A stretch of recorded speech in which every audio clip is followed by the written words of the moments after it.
Watu 7 wakazi wa Sikonge vijijini wamekamatwa kwa kujihusisha na kilimo cha bangi na mirungi, ambapo zaidi ya tani 7 za madawa hayo ya kulevya yamekamatwa na kuteketezwa, huku mkuu wa DCI, mamlaka ya kupambana na dawa za kulevya kanda ya Magharibi, akifafanua namna ilivyotokea.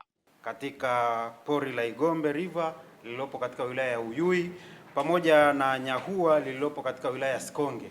Katika operesheni hiyo ilikuwa ni maalum kwa ajili ya kuteketeza na kubaini mashamba ya bangi yaliyopo katikati ya pori hizo baada ya kupata taarifa za kiintelijensia kuhusiana na uzalishaji wa dawa za kulevya katika mkoa wa Tabora. Katika operesheni hiyo tulikamata gunia 133 zilizokuwa ndani ya pori hilo, mapori haya mawili ambayo tulifanya operation. Lakini pia tuliteketeza ekari 68 za mashamba ya bangi zilizokuwa zimelimwa katikati ya mapori hayo na kukamata watu 7 kuhusiana na uhalifu huo. Katika operesheni hii ni mojawapo ya operesheni maalum tunazozifanya nchi nzima ili kuhakikisha kwamba tunateketeza dawa za kulevya zinazozalishwa hapa nchini. Sasa hivi tupo kwenye kampeni maalum ya kuhakikisha kwamba tunateketeza dawa za kulevya zinazozalishwa hapa nchini baada ya dawa zile za viwandani kupungua hapa nchini. Kadhalika ameongeza kuwa vijana wa miaka 18 hadi 40 ndio waasilika wakubwa wa dawa za kulevya, kwani asilimia kubwa ni mateja wa dawa za kulevya wakipendelea kutumia bangi, mirungi na skanka, hali inayopelekea kukosa nguvu kazi ya taifa.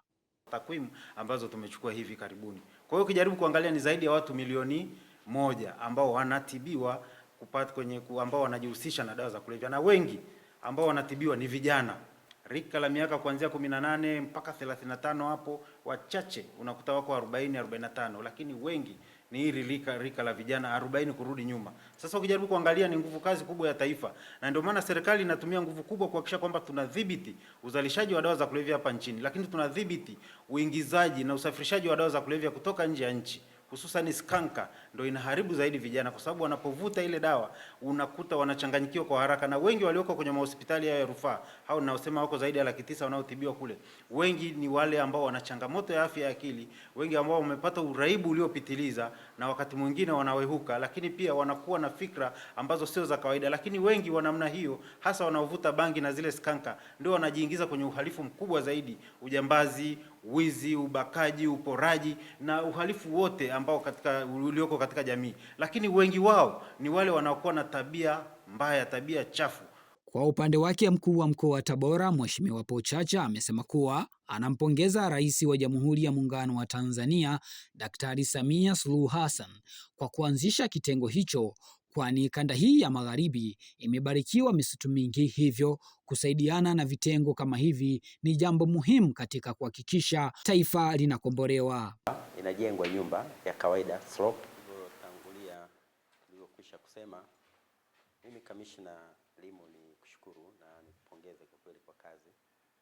Nilikuwa nakuona jana tukazungumza na kuangalia ulivyovaa buti, lakini na time unayorudi kutoka polini.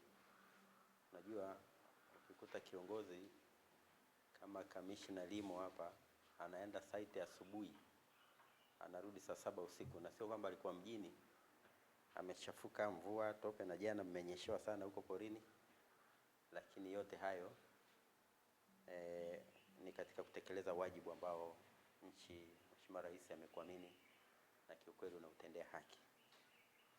Kwa hiyo nichukue nafasi hii kukushukuru wewe na timu yako mliokuwa mmeambatana, lakini na vijana ambao pia wapo nyuma yako kukusaidia katika operation hii. Mmeifanya mkiwa na TFS na kamati yetu ya ulinzi na usalama ambayo imekuwa na mafanikio makubwa sana. Mimi ulivyokuwa ukinionyesha picha zile mnajua wanafanyaje? Nyumba inajengwa, nyumba ya kawaida slope, inawekewa dari kama hii ceiling board. Sasa ile ni ya tope, alafu wametoboa hapo, wamepanga magunia huko ndani huko, alafu huko wameziba na tope. Sasa sijajua Kamishna mlijuaje? Mimi nimeona wakiwa wanayachomoa hayo anayosema magunia 100 hayakuwa yameanikwa hapo, yalikuwa yamewekwa kwa namna hiyo. Kwa hiyo maana yake intelijensia yako uliyoitumia kikweli ni ya hali ya juu na tukupongeze sana. Lakini pia nichukue nafasi hii sasa, haya mambo hatuwezi kuyaacha, na kama ulivyosema wahalifu wote, ni nadra sana usikute mhalifu anavuta bangi. na aidha inawapelekea huko au lazima avute ili afanye kazi ya uhalifu, kwa sababu ujambazi tunaopambana nao hapa RPC mnafanya kazi nzuri na kamati kwa ujumla, lakini majority vijana wale ni wavuta bangi. Naamini hata hawa jana ambao tumekamata hawa matapeli wote lazima wanavuta bangi. Kwa hiyo tutakuwa bega kwa bega pale tutakapohitaji msaada wa mamlaka yako, basi naamini kwa namna ulivyo wewe utakuwa haraka kutoa msaada huo, na sisi tutaweka mguu chini kuhakikisha mapori haya tunayalinda ipasavyo.